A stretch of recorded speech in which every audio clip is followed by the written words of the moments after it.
Welcome to Sensible Secondhand Classics, the show where we take a car that is over 15 years old, but is sensible and practical, well, most of the time anyway, that you can buy a good example of with an MOT for budgets between £1,000 and £5,000. This is a 2006 Mercedes-Benz C180 Kompressor Avantgarde SE of the W203 generation, and yeah, that is an absolute mouthful, but well, it's quite pleasant really. So the W203 generation of Mercedes C-Class, that refers to both all three body styles and this particular saloon variant. There was also an S203 and a CL203 coupe. Was launched in the year 2000. It replaced the W202 C-Class. We've had two examples of that car on the channel in the past, one very good and one very bad. The good one belonged to Amber from the Driven for 24/7 channel. That was a very late one, a run-out model called the Classic Selection, C200 Classic Selection. The bad one, which appeared on the Caveat Emptor edition of No Budget Reviews, was a 96, and it was also a C200. It was a manual, and it was absolutely terrible. Always, obviously, make sure you carefully check your car before you head on out and decide to buy it.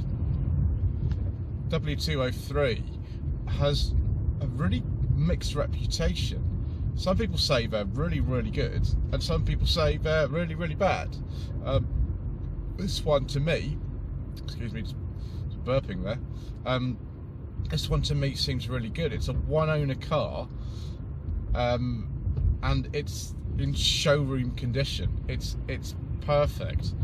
I don't think I've driven a car from this age, it's over 15 years old, that is just so unbelievably perfect before. I can't find any faults with this at all.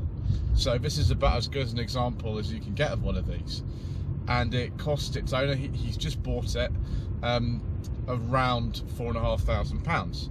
That to me seems pretty good, to be honest. Yeah, I'm rather impressed.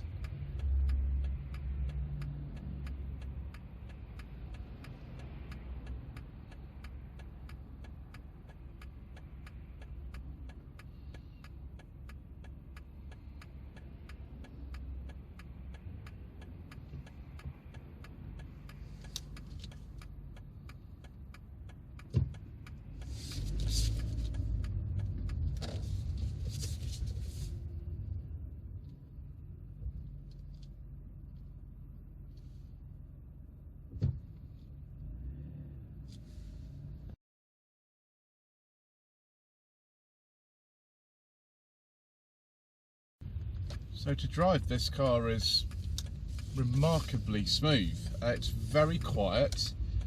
It actually has a 1.8 litre supercharged engine, the bottom of the range for the time.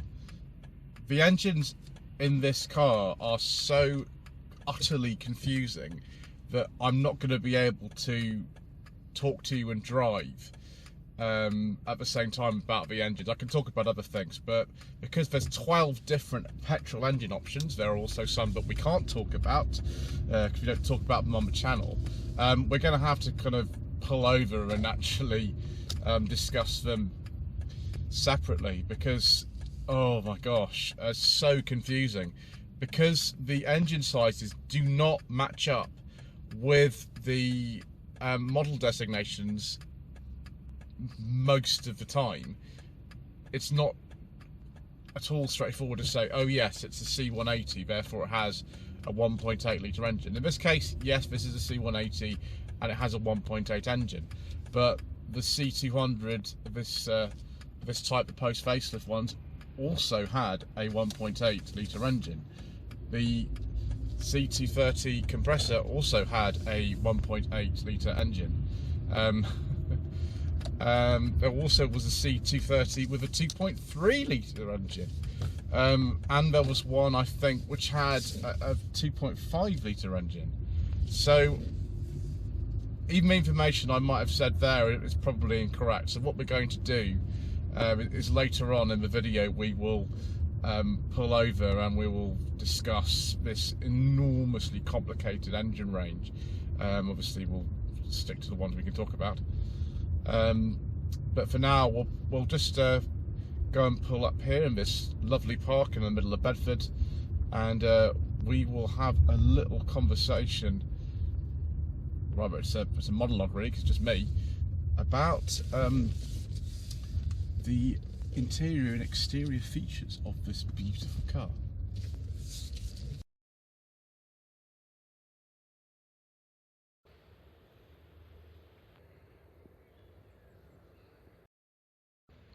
As I've mentioned to you, this car is in remarkable condition. It's immaculate in every way. There's not a mark on it. The owner of this car, his name's Pardeep, who very kindly offered it to me for review. By the way, the usual way to submit your car for review is just by sending me an email. You would have actually seen within the first minute or so of the video my email address on the screen. He has put his personal plate on this car, but it is a 2006. So it's quite a late one of these. They finished production in 2007.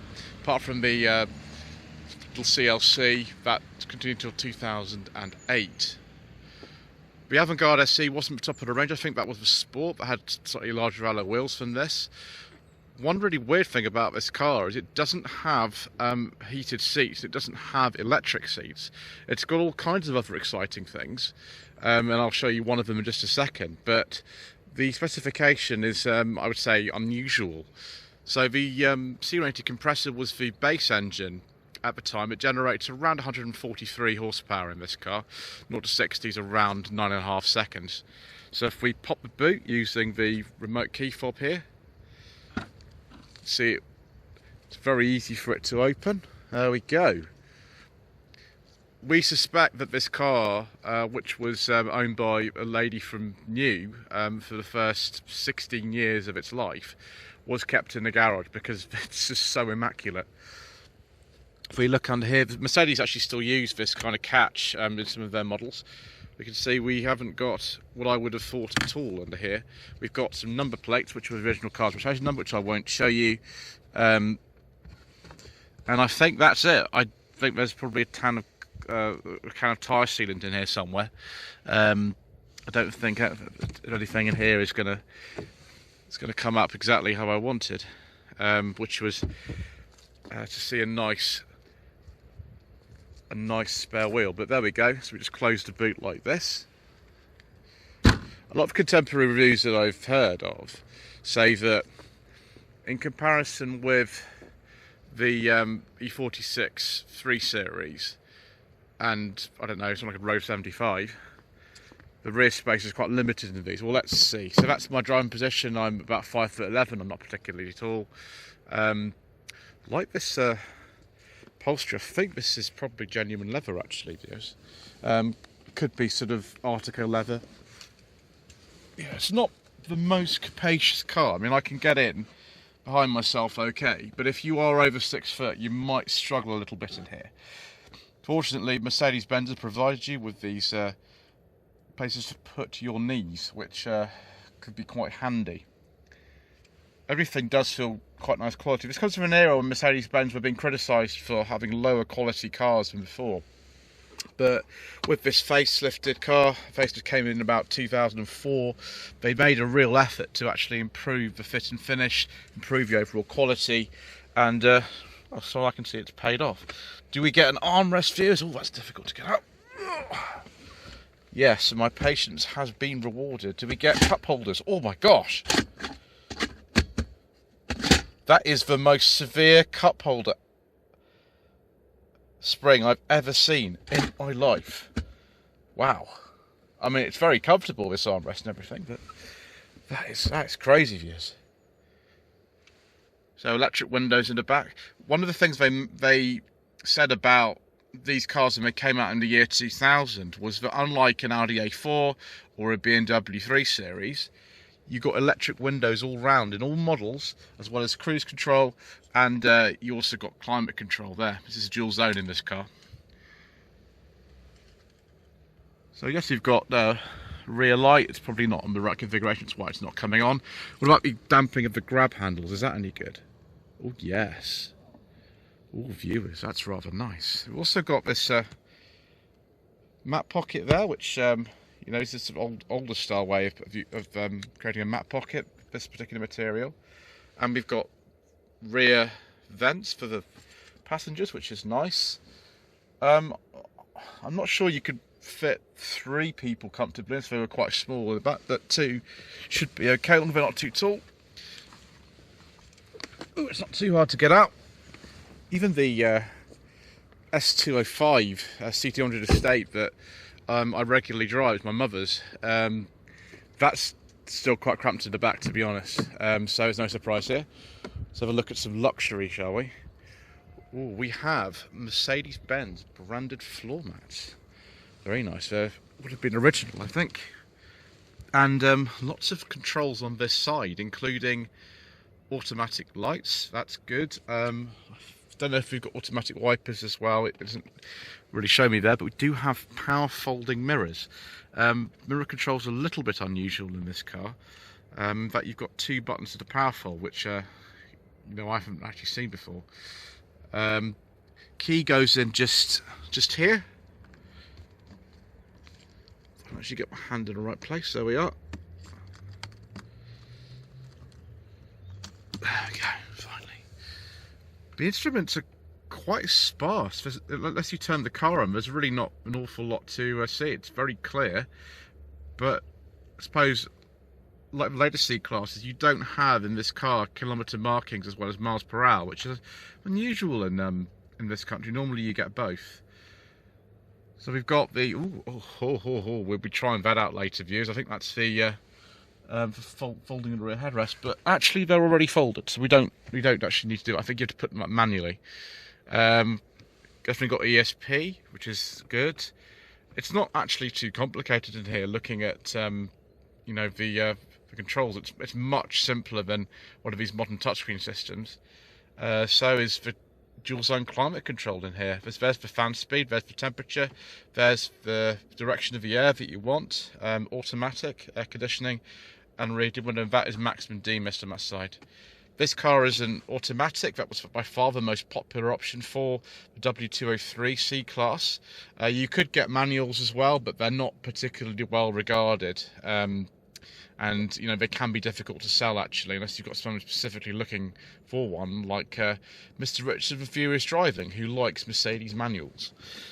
So look in here, we can open that. Wow, look at this. That's presumably for some kind of phone or something that you get. That's amazing. It's still got this in it. Does that come out?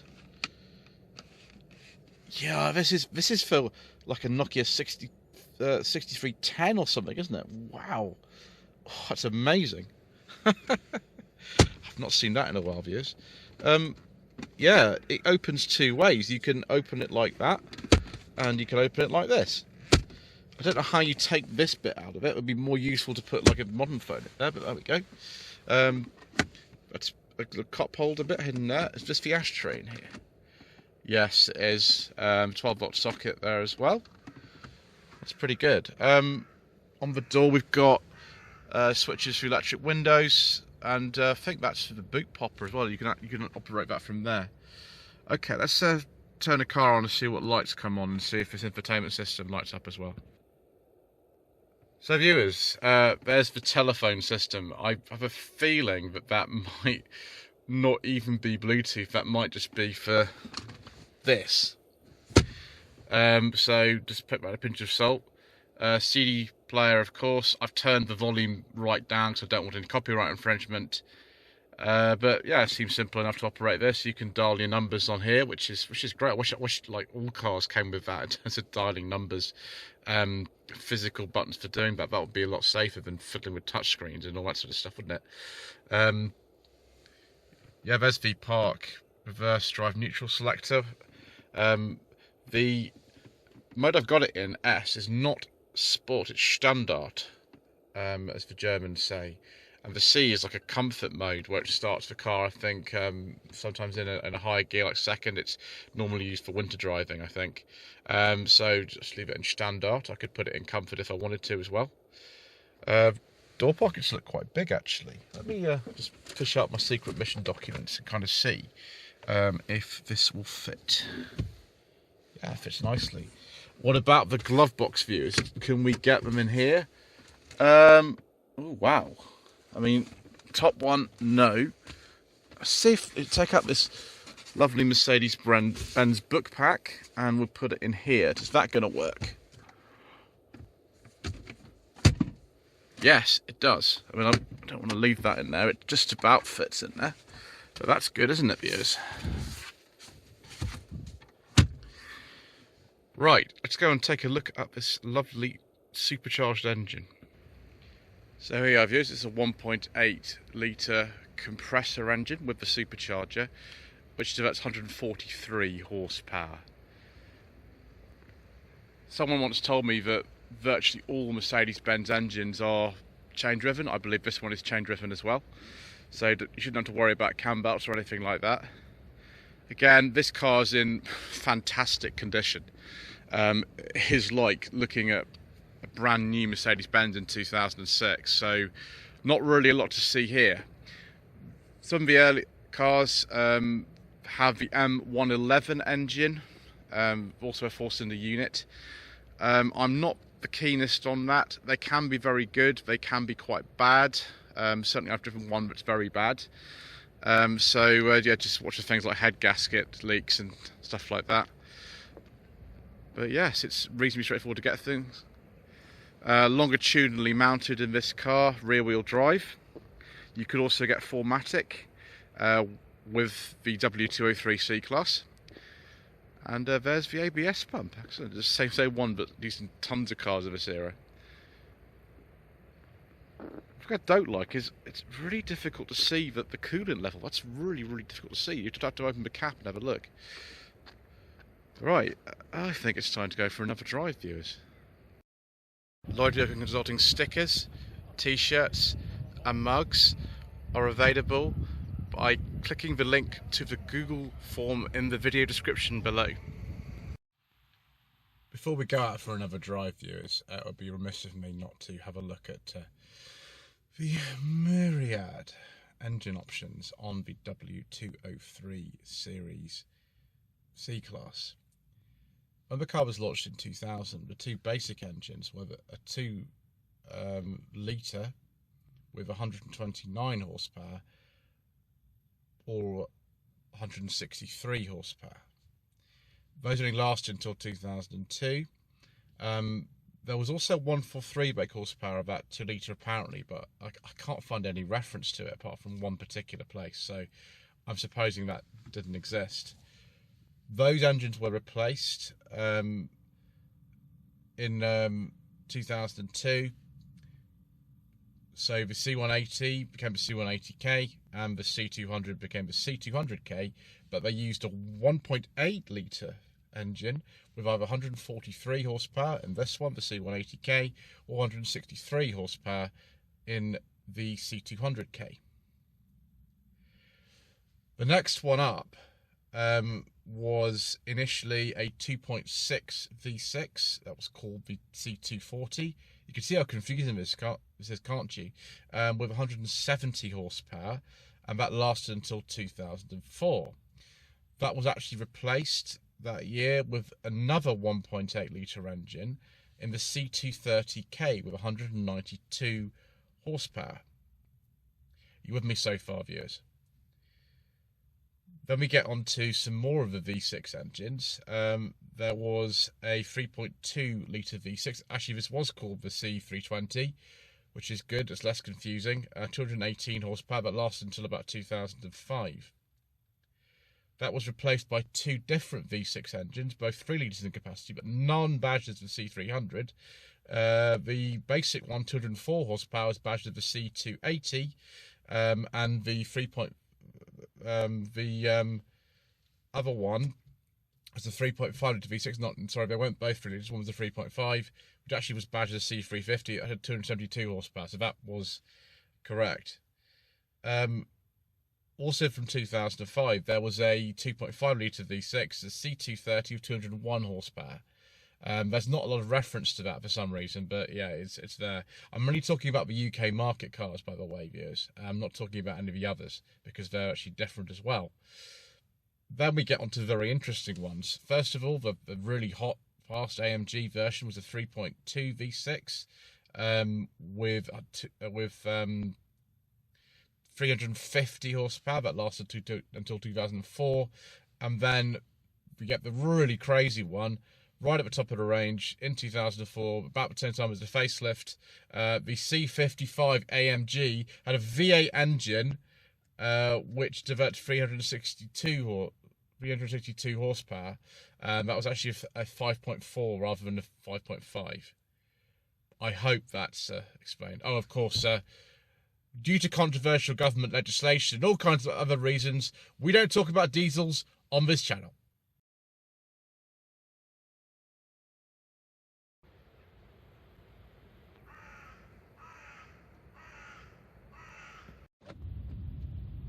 I must say, viewers, it's a lot easier just to leave the handbrake in this car alone, because it's not actually fully a handbrake. Let me explain what I mean. Like an awful lot of Mercedes-Benzes over the years, it's got a foot-operated parking brake and a hand released up here. When you're trying to drive a manual one of these, or any manual Mercedes up to a certain point, it's very, very difficult to do that and operate the parking brake as well, because you keep trying to change gear with it, which is, it's not good, viewers. Apart from that, there's not really a lot to say about the way this car drives. It's very smooth, it's very quiet. The suspension seems very compliant, even though this is the Avantgarde, which is more sporty. Seems pretty good, to be honest, viewers. No complaints really. It's maybe not the most dynamic driving thing. I mean, this isn't the AMG model or anything like that. This is the lowest powered model in the range. But just for the sort of simplicity and smoothness, I think that's what C-Class has always gone for. It's always been the kind of more relaxed choice in comparison with something like an Audi A4 or a the W203 series. Rev 75 though could even be a little bit more relaxing than this, I think, possibly a little bit more. Just going to give this a little bit of a blast here so I can clear these windows. There we are.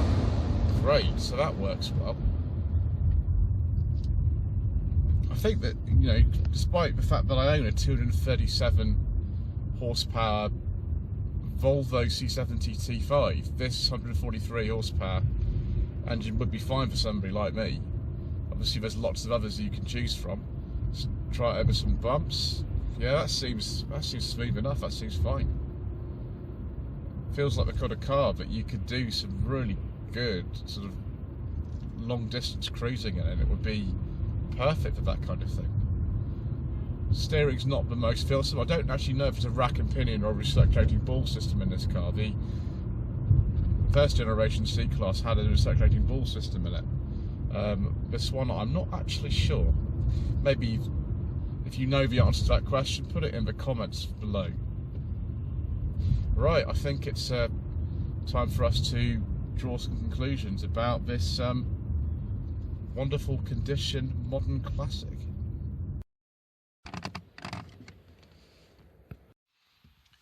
So viewers, the W203 was built in Germany, Brazil, India, Malaysia, South Africa, Thailand, Vietnam and Indonesia.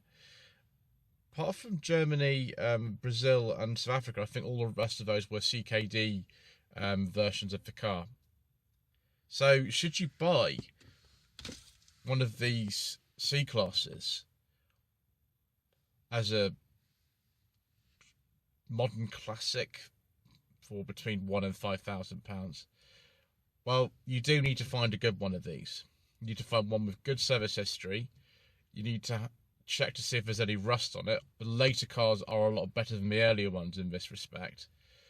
And you probably need to avoid, I would say, the early C180 and C200. That engine's not great.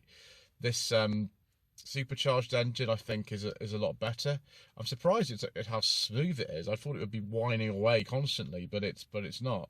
If you want more performance, then there's a lot more performance available too.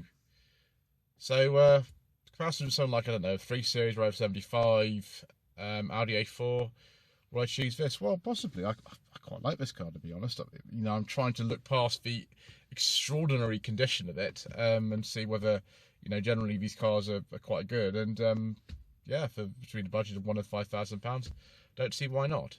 Anyway, thank you ever so much indeed once again for watching this episode of Sensible Secondhand Classics. Don't forget to subscribe to the channel, like this video, leave a comment below, and we'll see you again soon for more reasonably priced nostalgic motoring. 1,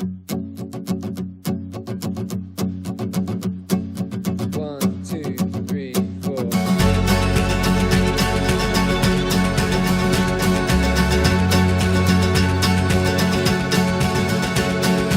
Every blue day, every day with blue skies.